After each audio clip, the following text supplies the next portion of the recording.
Each year, I set out into a remote wilderness area by myself for a few weeks to live from the food that I can either catch or forage. I finally got one. Sleep under the stars, experience untamed wildlife, get some solitude, reflect, and to be honest, just have a break from the modern world.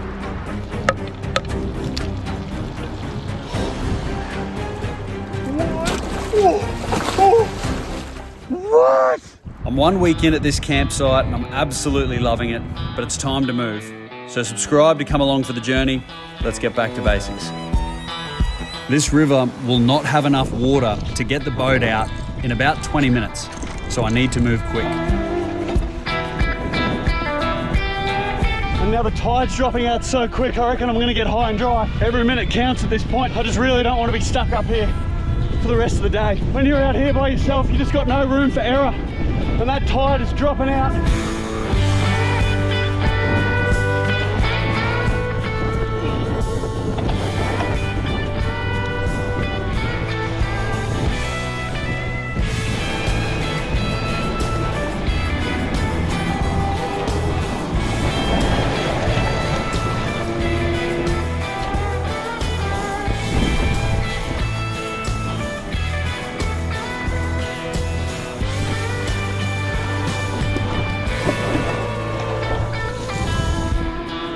Last but not least, the high-tech, super sophisticated charging station featuring milk crate.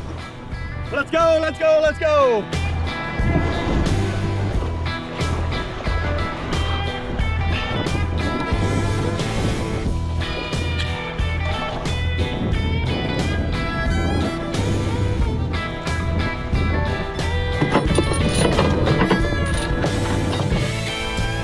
I'll sort all this gear and the boat out properly. Once we get out of the mouth of this river, I can already see the sandbars starting to emerge, and that water is racing out of this river. I promise you the start of my videos don't normally start this fast-paced and slightly manic. All right, let's get out of here. Fair bit of wind around today, as you might be able to hear. I'm just waterproofing as best I can everything that I can't get wet.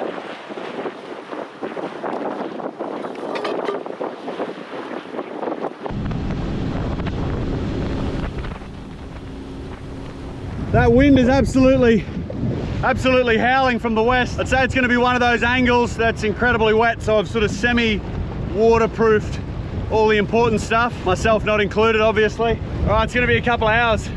We'll keep an eye out for pigs along the beach, any shoals of fish that are worth having a flick at, but we'll try and put the miles under the belt, and then we need to find a new camp, find some food, and I'll give you a few insights into survival tips and tricks if you find yourself out here on a similar experience.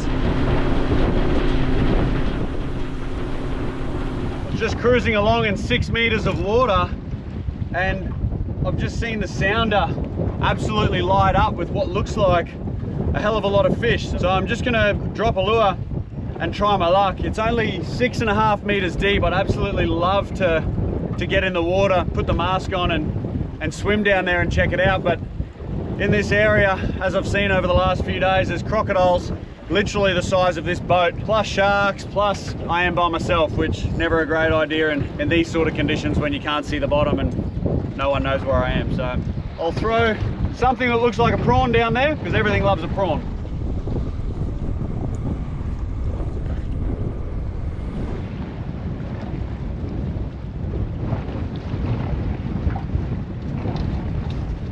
Straight away, literally before it hit the bottom, a beautiful little coral trout. That's a good sign.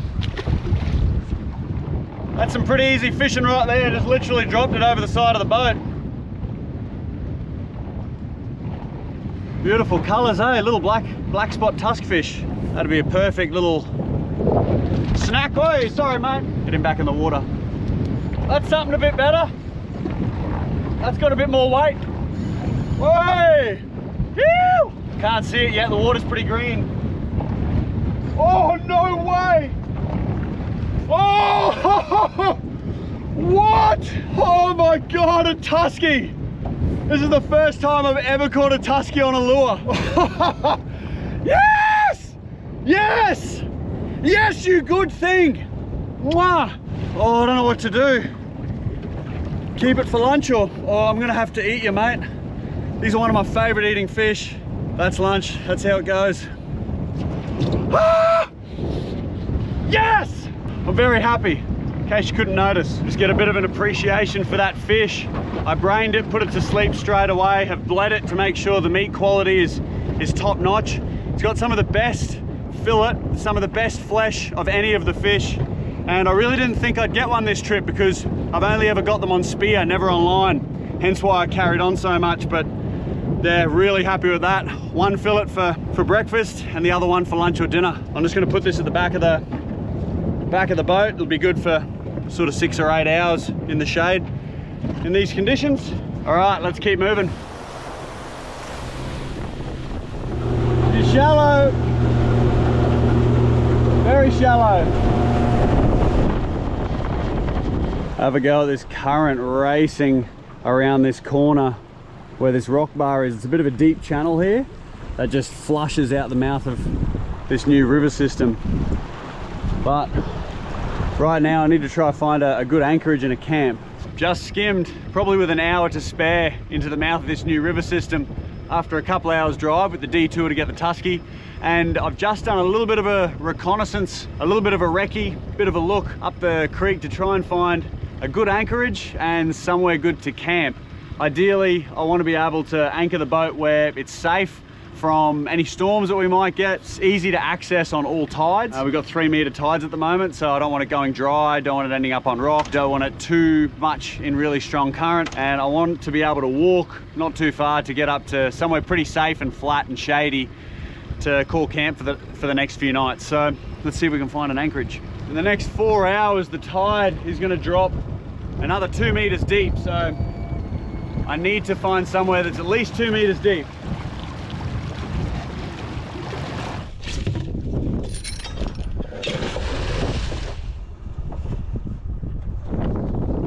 Alright, boat's secure in a temporary anchorage. I'm just going to come up above the high tide line and see if there's a good spot to camp.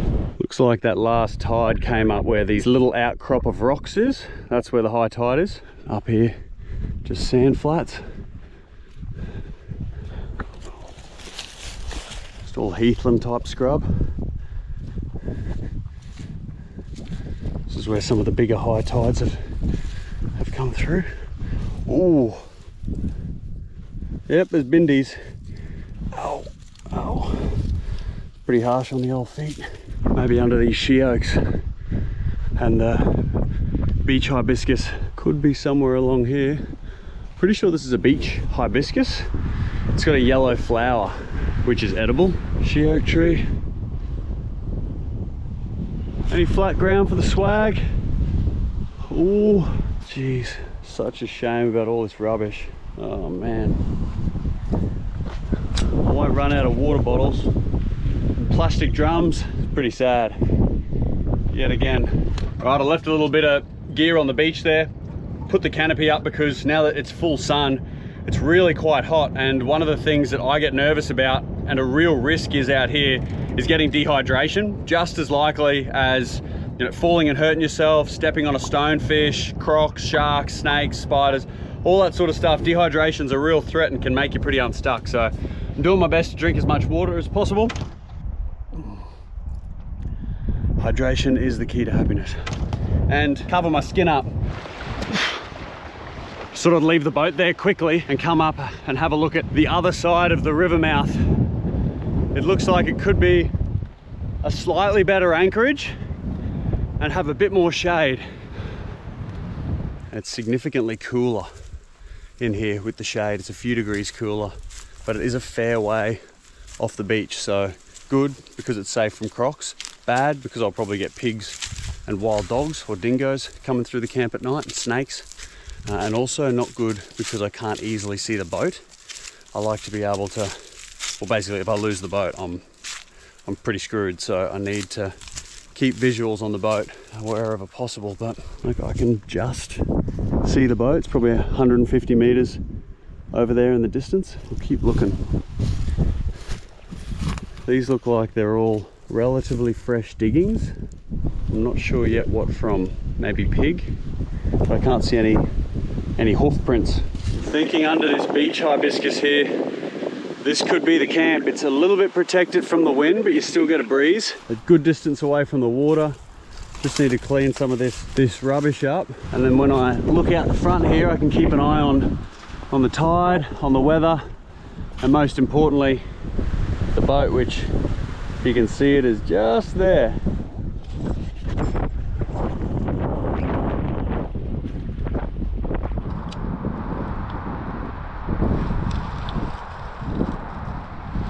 The key with getting a good quick fire is very small dry kindling, a couple of different stages of it, the lightest first, and a fair bit of oxygen. Fortunately, there's plenty of it coming this way in the form of a 30-knot westerly, and as the heat starts to intensify, you can put some bigger pieces on top. Just making a bit of a barricade so this fire doesn't spread at all. Just got this fire going behind me, getting a coal base so we can cook that tusky for late lunch.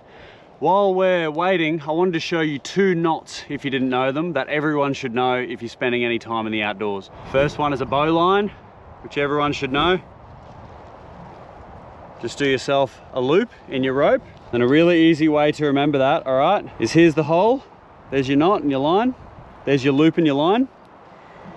The mud crab comes out of the hole, it goes around the mangrove, and then back down in the hole.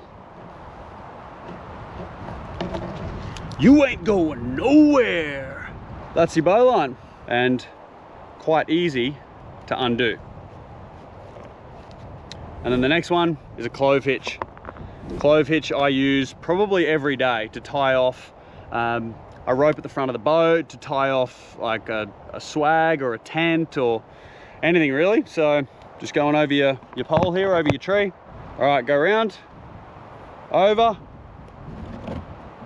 just like that. Clove hitch, if you want to make that even stronger so it's not going anywhere, you just tie it off on the top. Again, easy to undo.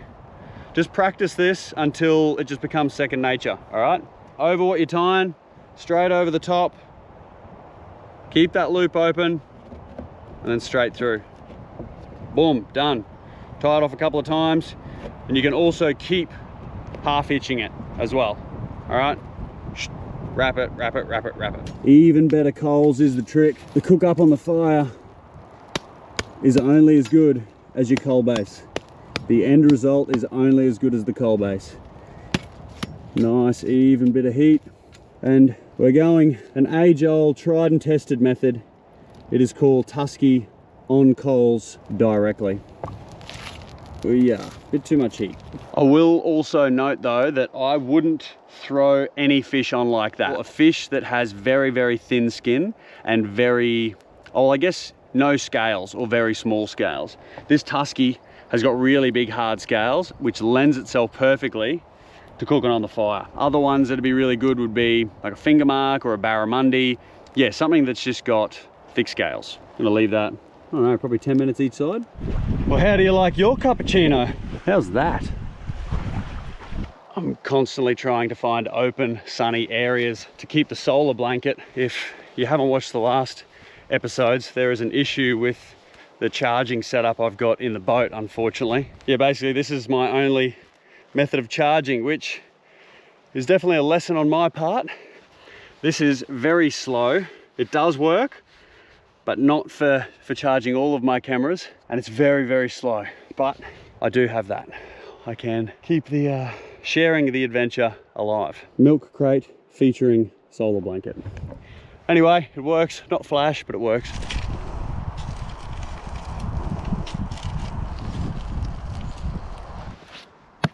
That there is a perfect bench for eating and serving dinner on.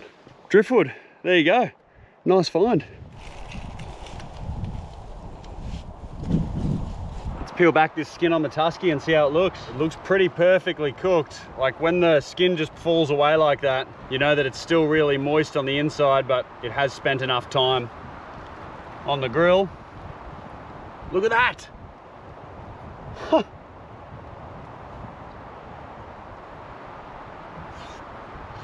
I'm pretty hungry as well, so that is extra special. I've got quite a few limes from our farm. If you don't know where our farm is, we've got a farm cafe. It's called the Pocket Alarish. It's in North Queensland. I'll put a link to it in the bio, or check it out on Instagram or Facebook. Stop in and see it if you want. We grow a lot of our own produce. We make our own gelato. I am a hell of a long way from the Pocket at the moment, and it kind of makes me very much miss it. I miss my orchard, I miss my family. I also, my guilty pleasure on these trips is from the Asian superstore. Most of it's written in Chinese, crispy chili oil. I don't know why I said it like that, but it's got chili and garlic and onion and a shitload of MSG and sugar. It can't be good for you, but it is very, very Moorish. I actually thought this was gonna be like a bit like undercooked or not evenly cooked, but like look at how all that meat is just perfectly coming off the backbone. And that all there is super tender.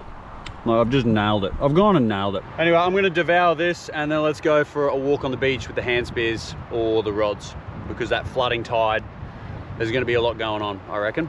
I reckon I'd be a mile away from camp and this tide is gonna race in. I feel I need to be mindful that I don't get caught out here. Oh, I guess I can always just run back through the soft sand for a mile, but yeah, it's one thing you need to keep on to. So I'm just walking along the edge of the water here, looking for mud crabs, looking for big, giant, blue or green nippered mud crabs. You know, that's next on my list of desirables, is to get a feed of live mud crabs. I speared one a couple of days ago, which was a welcome treat. Super tasty. Just cooked it on the fires direct and was just, oh, I haven't eaten mud crab in probably 6 months, so it was really nice. You never know how things are going to eventuate out here, and that's the truth of it. There's actually a crab. There's actually a crab.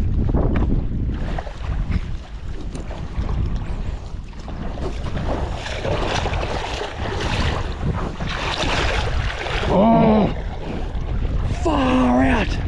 They're a lot quicker in the water than out of the water. Oh, that was exactly what I was looking for. I didn't want to spear it because I want to keep it live, but in hindsight, I should have just speared it. There's a lot of big crocs here, so I'm nervous to go any deeper to where I can't see, because a croc could just be following me here. But that's what I'm after. Mud crab, straight along the edge.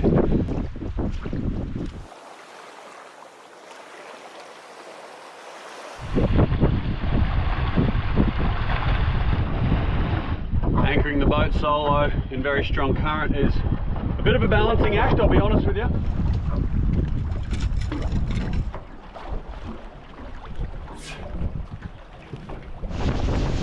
Pretty shallow!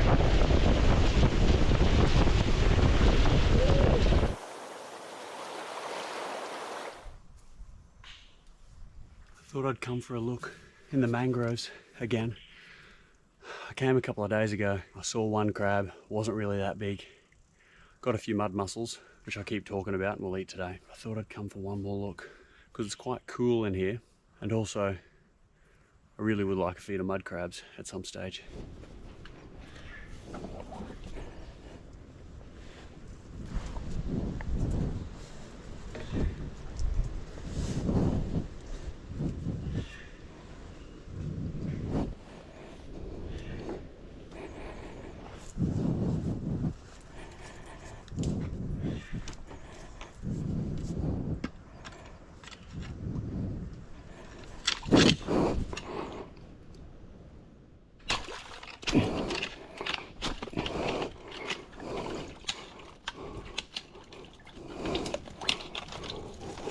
I got one. Nice big buck. I was just about to leave too. Little pool of water and could just see a few bubbles. It was just bubbling. I wasn't taking any chances. Sorry mate, you had to get the spear. I'm gonna quickly put it to sleep and then get back to camp. See if we can find another one on the way out.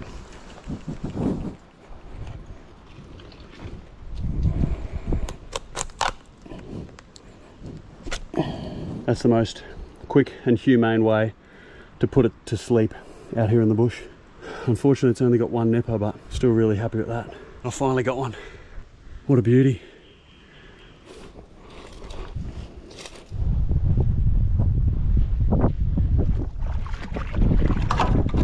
All right, anchor up, back to camp for a cook up.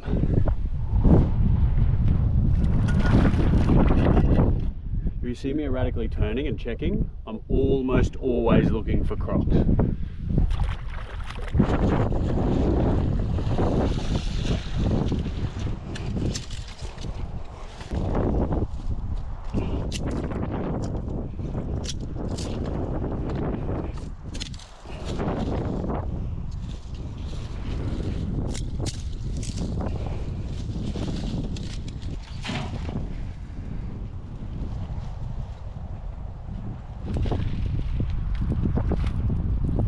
I've gone into the scrub at the back of the camp and got some really big hard pieces of wood to get on this fire, because to cook evenly your mud mussels and your mud crabs, you want a really big coal base and have a consistent temperature for a long period of time. So this has been cranking for, I don't know, 45 minutes or so, and we're just about ready to knock a few of these coals off and drag out what's underneath and make a nice big bed to get the mangrove buffet going.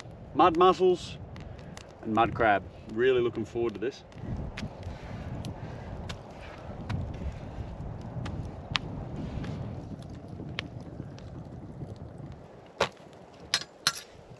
All right, so here's the setup. Got the rice going.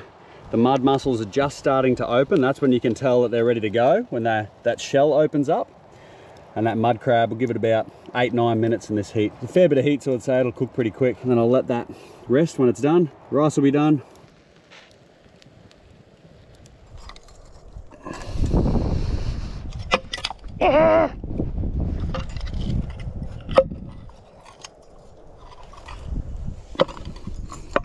All right, there's the finished product, just done on the fire for, I don't know, might have been just over 10 minutes. I'm gonna give it a hit of lime, load it up with lime, bit of sesame oil.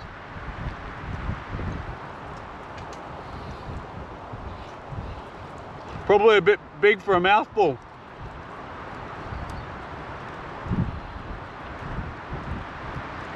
There's tender parts and there's quite soft parts. The mussel part is definitely the tastiest. It's very similar to a scallop. Overall, pretty nice. What I'm gonna do though, with these next ones, I'm gonna pull the meat out. I'm gonna put a little bit of olive oil, put it on the pan, and then just lightly fry them.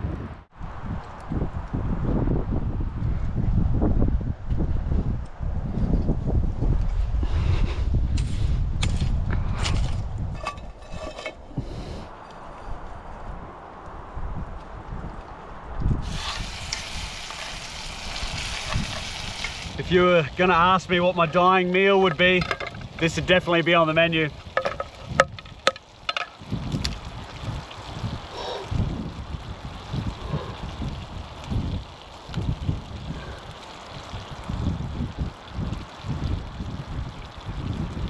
I got tears in my eyes, both from the smoke of the fire and of joy for just how fantastic that tastes. I wish it had 2 nippers. I really wish.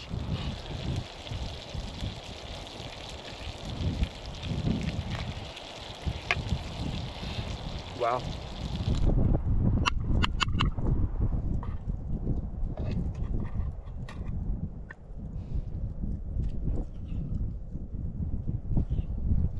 And there you have it, simple seafood. Mud mussels, mud crab, bit of rice, chili sauce, lime, olive oil, salt, pepper. It's not a mouthful, it's 2 or 3. It's so big. If you guys want to jump onto our Facebook and Instagram, we've got plenty more videos there. We've got a lot of content there. We've got behind the scenes and exclusive content on Patreon.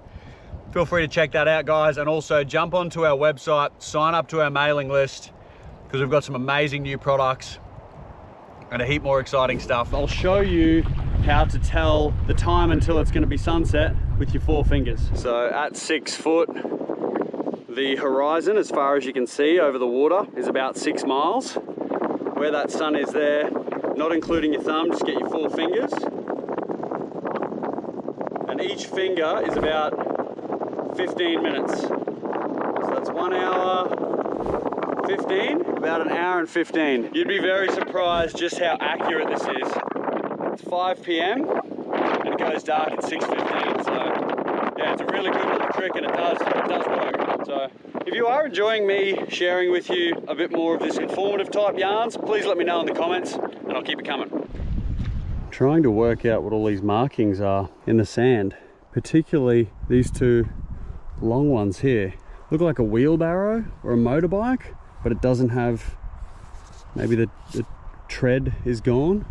And I think these are a wallaby or a kangaroo. That's a bird. Yeah, I can't work out these. What are they? Very strange. It's just a strange place for these to be here. Just having a bit of a beach comb. Sand's pretty soft, so it's tough going, but again, a lot of rubbish washed up, but just looking out for glass bubbles, lures, cool shells, or dugout canoes, or anything else. Also tracks on the beach, just seeing what sort of animals or movement is around. And it's a healthy area. There's a lot going on. There's a lot of tracks. Gotta get back to camp before dark. What's that? Just under an hour. They're all pig diggings. They're probably digging for ghost crabs or turtle eggs, but I can't see any turtle tracks up the beach. Looks like there's a really big skip bin on the high tide line. I don't know how it's moved there. It's crazy. It's so heavy. Power of the ocean.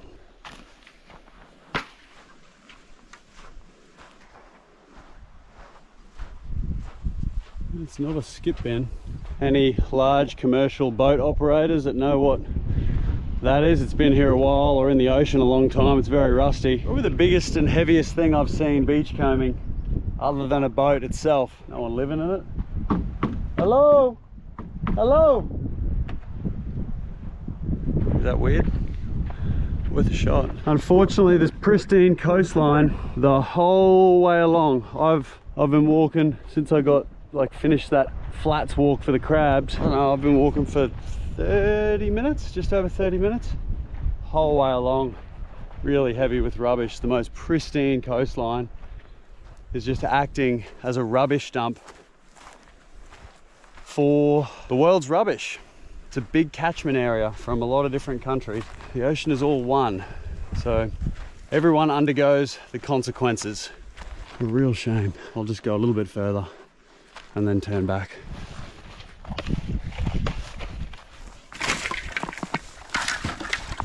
Only plastic floats. No true treasure. That was a good 2-hour walk. What a day. What a day. It's the leftovers from the Tusky. Where'd it go? Just over here. Oh, I know it's dark, but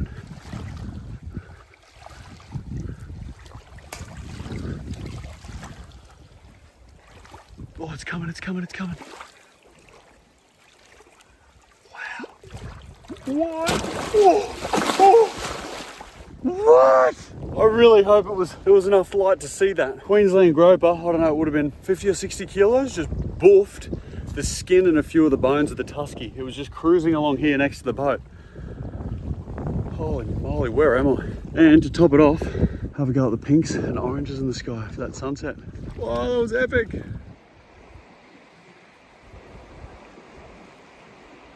Let's see if we can find any crocs. It's about 8 o'clock at night and I'm pretty keen to get horizontal, but I'm also very curious to see, as we're probably like an hour or two off high tide, what is lurking in the mouth of this river. Let's step this up a notch. Boom, boom. Oos, oos, bust up. Sometimes if you shine your light and move it erratically, the bait fish will jump, particularly mullet or garfish. Better check up the beach too, make sure there's no crocs up having a sniff. Ooh, there's a set of eyes. Right in the distance there's a set of eyes. I don't know if it's in the middle of the river or on the other side of the bank. I can't see that far. There's definitely a set of eyes over there. Oos, yeah, the bust up. Big mullet. Oos. Can you see that? Hello, crab. Yeah, so it's on the other side of the bank, but there is a croc over there. I don't know if you can see the red eyes. right in the distance. She's probably like 300 meters away. Actually didn't know this torch had an SOS setting, which is, I'll just do it down so a plane doesn't see it, 3 short, 3 long, and then 3 short. That is the international Morse code for SOS, for distress, for help, which is that form of emergency communication has probably helped more people out of trouble than any other form, so it's definitely worth knowing. 3 short, 3 long, 3 short. Super excited to be in a new camp in a new area. Tomorrow's going to be a massive day. I'm really excited to check out more of this river and also more of the coastline. I'll see you in the morning.